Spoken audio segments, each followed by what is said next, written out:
스토킹이 심리적으로 그리고 현실적으로 극한의 공포로 다가오는 건 이게 단순히 따라다님 정도에서 끝나지 않는다는 데 있습니다. 살인이나 강간 같은 강력범죄로 이어지는 경우가 다반사인데요. 계속해서 스토킹을 왜 독자적인 범죄로 처벌해야 하는지, 스토킹 처벌법 제정이 왜 필요한지 전해드리겠습니다. 먼저 창원 스토킹 살해 사건 사례부터 보시겠습니다.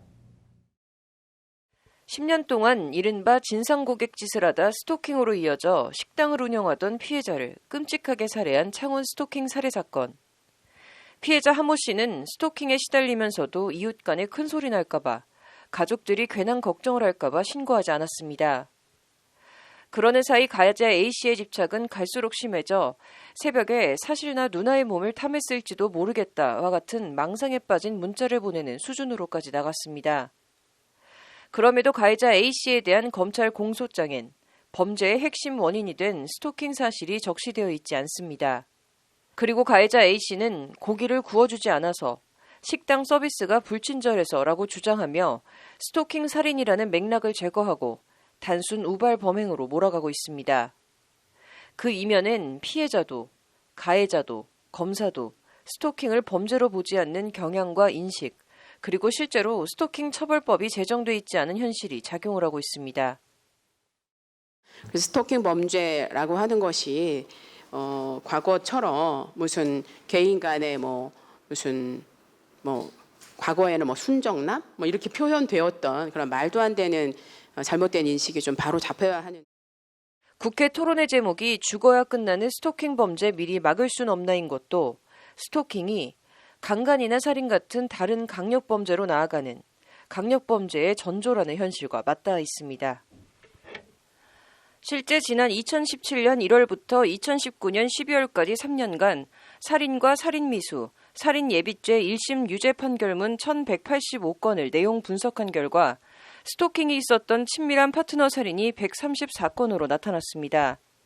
살인 관련 유죄 사건 10건 가운데 1건 이상이 스토킹이 범죄로 이어졌다는 얘기입니다. 앞서 언급한 창원 스토킹 살해 사건의 경우 공소장에 스토킹 자체가 언급되지 않았고 통상 친밀한 파트너 살인범주가 성적으로 친밀한 관계임을 지칭하는 점, 재판부가 판결문에 스토킹을 따로 적시하지 않은 경우 등을 감안하면 실제 스토킹과 살인 관련 범죄 비율은 훨씬 더 높을 것이라는 게 이수정 교수의 설명입니다. 그렇기 때문에 판결문에 기록이 있는 것도 있지만 없는 것도 있다는 점을 좀 염두에 두셨으면 좋겠고요. 사실은 스토킹은 여러분들이 잘 아시겠지만 안인득 사건처럼 전 배우자 또는 전 애인이 아니어도 스토킹은 얼마든지 일어날 수 있습니다. 불행히도 저희 데이터에는 지금 그렇게 피해자와 가해자가 전혀 이제 어떤 면식 관계가 아닌 케이스, 지금 류혜연 바둑기사 사건처럼 전혀 무슨 관계가 있지 않은 사건들은 전부 배제된 이제 상황에서 분석되었음을 좀. 여기에 주목해서 봐야 할 것은 스토킹이 있었던 살인 사건의 경우 전체의 64%가 집이나 직장 등 피해자와 관련된 장소에서 벌어졌고 음주를 안 한 경우가 76.5%, 가해자의 66.9%는 미리 흉기나 범행 도구를 준비한 것으로 나타났다는 점입니다. 흔히 생각하듯 술 마시고 술에 취해 우발적으로 벌어진 일이 아니라 열의 7건은 맨정신에 미리 작정하고 흉기 들고 찾아가 범행을 저지른 계획 범죄라는 얘기입니다. 그럼에도 우리 사법은 이런 현실과 상당 부분 괴리돼 있습니다. 저희가 판결문에서 굉장히 쇼크를 받은 게 뭐냐면 스토킹이 있는 파트너 살인도 전부 동기가 우발적이라고 돼 있다는 거예요. 그런데 스토킹은 전부 계획적이지 우발적일 수가 없습니다. 그런데 왜 도대체 우발 살인으로 취급되는지. 범행 동기에선 공통적으로 집착이 거부되는 데서 오는 열등감과 질투, 배신감이 자리 잡고 있었고 이런 감정들은 피해자 절반은 신체 여러 곳에 상해를 입히는 끔찍한 형태로 발현됐습니다. 그럼에도 지난 15대 국회에서 스토킹 처벌법이 처음 발의된 이후 20년이 넘었지만 여전히 사람 좀 따라다니는 걸 무슨 정색하고 처벌하냐는 인식에서 벗어나지 못하고 법안은 제정되지 못하고 있습니다.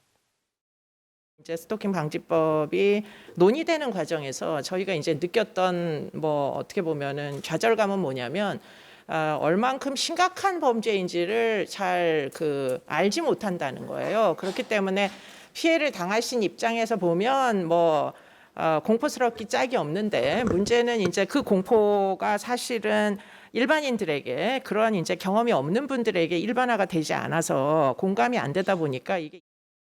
이런 가운데 21대 국회엔 현재 토론회를 주최한 더불어민주당 남인순 의원 등 모두 4건의 스토킹 처벌법이 발의돼 있습니다. 내용은 대동소이의 가해자 격리와 피해자 보호, 스토킹 행위 자체에 대한 강력한 처벌 등의 내용을 담고 있습니다.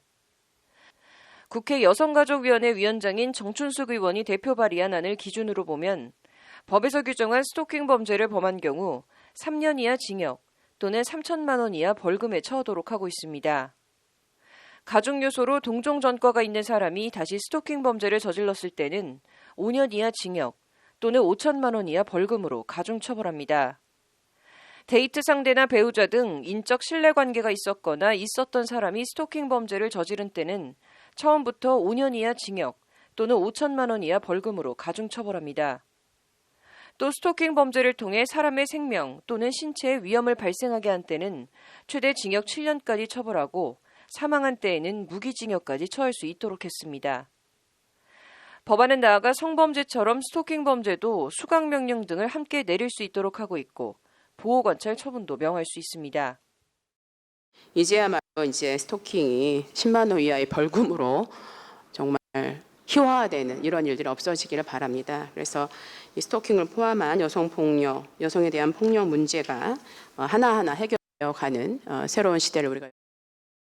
이날 국회 스토킹 범죄 처벌법 제정 촉구 토론회에선 여성 최초 국회 부의장인 김상희 국회 부의장과 법안 상임위인 국회 여성가족위원회 정춘숙 위원장 등이 참석해 힘을 실어줬습니다. 15대 국회 이후 번번이 법사위 문턱도 넘지 못하고 회기 만료로 자동 폐기됐던 스토킹 처벌법이 이번 21대 국회에선 처리될 수 있을지 주목됩니다. 법률방송 신세아입니다.